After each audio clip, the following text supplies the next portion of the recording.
Olá pessoal, e mais uma vez chegou aquela época do ano que eu tenho que fazer um vídeo falando da mais nova ameaça à cidadania italiana. Eu acho que na verdade não faz nem um ano que eu fiz o último vídeo falando de uma tentativa ou pelo menos uma ideia de mudar algum aspecto das leis que regem a cidadania italiana aos descendentes. E antes de fazer esse tipo de vídeo eu sempre tenho que pesquisar bastante, tenho que me informar muito bem, porque esse tema já se tornou um tabu na verdade. Porque toda vez que surge alguma proposta que quer mudar a cidadania italiana, isso se torna um grande alarde, se torna algo muito comentado e inclusive pessoas mal intencionadas se aproveitam disso para poder vender seus produtos, seus serviços. Por exemplo, um assessor pode faturar bastante, criando pânico nas pessoas e fazendo com que as pessoas acelerem seus processos e queiram dar entrada na cidadania italiana. Eu, como vocês sabem, não tenho interesse nenhum com isso, não trabalho com cidadania italiana, não tenho nenhum tipo de parceria, nenhum acordo com nenhum assessor ou advogado, com ninguém que ganhe com esse tema. Eu só tenho um aplicativo Cidadania Italiana, que está disponível para Android. Foi um aplicativo que eu fiz no meu tempo vago, tá? Eu sou profissional de TI, então realmente a ideia é ajudar e divulgar informações. E por que eu venho fazer esse tipo de vídeo, mesmo se tratando de um tema polêmico e com todo esse cuidado que eu tenho que ter para falar sobre isso? Porque é importante vocês estarem informados. E além disso, eu quero dar minha opinião sobre isso. Então vamos lá, o que aconteceu? Na semana passada teve a primeira discussão ali no plenário do parlamento italiano, uma comissão que está querendo discutir mudanças na cidadania italiana para aquelas pessoas que nascem na Itália, filhos de imigrantes, e que até os 18 anos elas não têm a cidadania italiana. Essa é sim uma situação complicada que atinge aí talvez milhões de pessoas na Itália, filhos de imigrantes que crescem na Itália e não podem usufruir de diversos direitos que teriam se tivessem a cidadania italiana. E isso porque a cidadania italiana é bem restrita, ela é direcionada às pessoas que têm o sangue italiano, é o direito de sangue, como é dito, né? E isso é válido para a maioria dos países da Europa e até mesmo praticamente do mundo, né? São poucos os países que se baseiam mais no direito à cidadania para aqueles que nascem no território. A Itália não é assim, ela considera italiano aquele que tem o sangue italiano. Acontece que outros países têm formas mais facilitadas de conceder a cidadania para pessoas que nascem lá, ainda que eles também sejam baseados no direito de sangue, como é o caso da maioria dos países da Europa. Então a Itália acaba sendo meio que uma exceção. Inclusive temos casos famosos aí de jogadores de futebol na Itália, por exemplo, que só conseguiram a cidadania italiana depois dos 18 anos e é um processo bem burocrático, bem complicado. E essa situação se agravou ainda mais a partir de 2015, quando a Itália recebeu centenas de milhares de refugiados, e alguns que a gente sabe que nem são refugiados. Aliás, existem estudos e pesquisas aí do governo italiano que mostram que a maioria, na verdade, dessas pessoas que entraram na Itália, principalmente através de barcos e etc., vindo de outros continentes, a maioria dessas pessoas, na verdade, nem eram refugiados, porque para ser refugiado você tem que ser proveniente de um país que esteja em conflito ou ser perseguido político, diversos outros critérios. Daqueles que entraram em 2015, a maioria nem seria refugiados, são simplesmente pessoas que não têm seus documentos para provar de onde elas vêm e alegam ser provenientes de países que têm esses conflitos, e então elas acabam ficando na Itália na condição de refugiados, ainda que elas nem tenham documentos para provar que elas sejam mesmo de fato de refugiados. E muitos foram ficando, acabaram tendo filhos, e essas crianças que nasceram lá, elas não conseguem nem mesmo ter a cidadania do país de onde os pais delas são e nem da Itália. Isso cria uma situação bem complicada na Itália mesmo. Então, devido a isso, eles querem criar uma nova modalidade de concessão da cidadania italiana, que seria aí o ius culturae ou ius scholae. Então,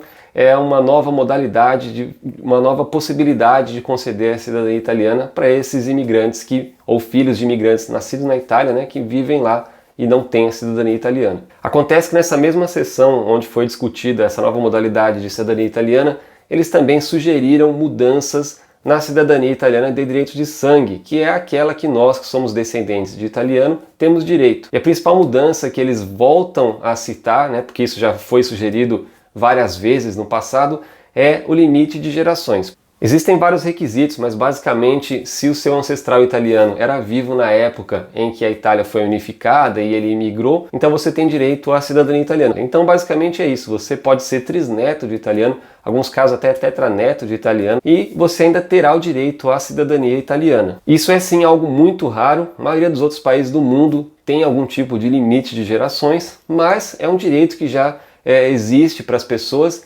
e que agora estão querendo mudar. E para sustentar isso, esses políticos alegam diversas coisas, entre elas de que essas pessoas que são muitas vezes trisneto, bisneto de italiano, que elas não sabem falar italiano, não sabem nada da cultura italiana, que elas não têm interesse de morar na Itália, querem morar em outro país. Mas veja bem, um cidadão italiano que nasceu na Itália, sabe a cultura, sabe o idioma, sabe tudo, ele também tem o direito de morar em outro país. Então, e também porque dá tanta importância por conhecer a cultura e conhecer o idioma italiano, são coisas que podem ser aprendidas. Uma pessoa que queira aprender, consegue aprender isso.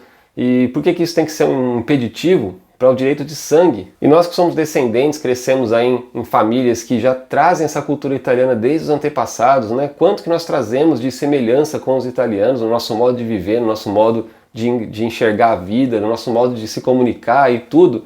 Cultura é um termo tão amplo, então realmente tudo isso não faz sentido. Mas o que eles falaram também, e isso faz sentido, né, do ponto de vista do governo, é que o número de descendentes na América, né, principalmente América do Sul, ali, Argentina e Brasil, é enorme, né? Nós temos no Brasil cerca de 30 milhões de descendentes, na Argentina acho que um pouco menos que isso, mas por aí também números altos, milhões e milhões de pessoas. E isso acaba criando um grande fardo para os consulados italianos, porque são centenas de milhares de pessoas pedindo a cidadania italiana, com o potencial de crescer para milhões de pessoas. Então eles estão preocupados. Ainda mais agora que começou essa onda de pessoas pedindo a cidadania italiana através do processo judicial na Itália. Isso está criando um peso no sistema judiciário italiano e está começando a incomodar ainda mais. Se nós já tínhamos vários políticos, né, desde muitos anos atrás, querendo essas mudanças, querendo limitar a cidadania italiana para os descendentes, não sei porquê, provavelmente por motivos ideológicos, coisas que nós talvez nem saibamos no momento, agora eles têm mais esse incentivo para tentar isso. E se neste momento que nós estamos discutindo a cidadania italiana para esses filhos de imigrantes que moram na Itália, muitos dizem que realmente não vai ocorrer essa mudança, né? Cidadania de sangue, isso daí vai ser descartado, nesse momento não vai nem ser votado,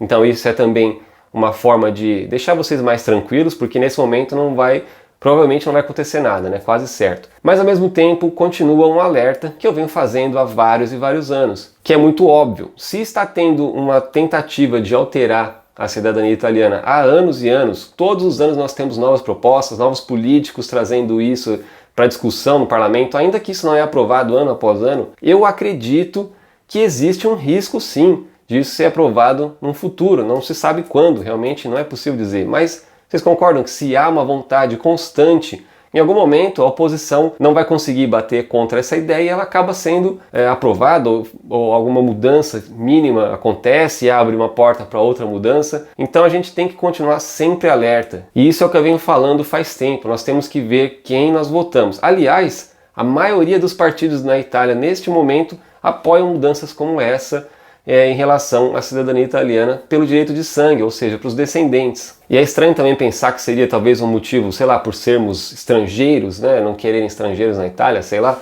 porque ao mesmo tempo a Itália continua recebendo todos os anos dezenas de milhares de estrangeiros entrando na Itália através dos barcos, né, cruzando o mar, pessoas que muitas vezes nem têm documentos, pessoas de diversos países, de outros continentes, que não são nem da Europa, e eles aceitam a entrada dessas pessoas. Então realmente fica um pouco difícil entender qual é essa motivação, mas ela existe, tem uns partidos bem grandes na Itália. Eu vou evitar citar nomes de parlamentares, citar nomes de partidos, mas façam uma pesquisa que facilmente vocês vão ver quais são os partidos que são mais atuantes nessa tentativa de propor discussões sobre mudanças à cidadania italiana para os descendentes, tá? Isso é muito fácil de achar. E mesmo o único partido que se opõe a essas mudanças para os descendentes, eles ainda assim têm algumas ressalvas, eles admitem que há um peso nos consulados. Então, pessoal, mais uma vez fica o alerta aqui. Por enquanto, nada aconteceu, continua tudo normal, continua sem limite de gerações, porém, continuem atentos,